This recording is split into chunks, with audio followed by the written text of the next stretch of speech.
محمد وصحبه وسلم شيخنا شيخ عبد الرحمن الزيلعي جigjiga ayuu la joogay xirtiisuu jigjiga la joogay asagoo xirtii jigjiga la jooga ayaa nin xabasho ah xirtiisi mid ka mid oo seef inta u qaato madaxa aga dhiga xirogana sheekhu aad buu u jeclaa markaas sheekhi loo sheego waxa la yiri ninkii hebel ahaa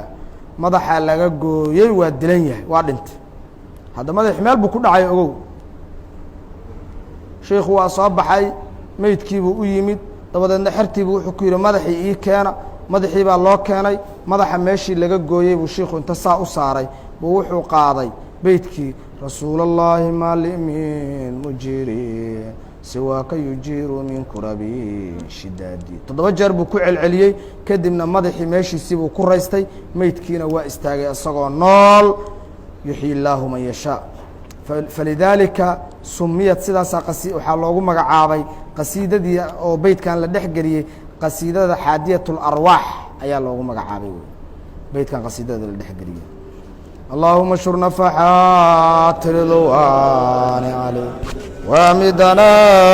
بالاسرار التي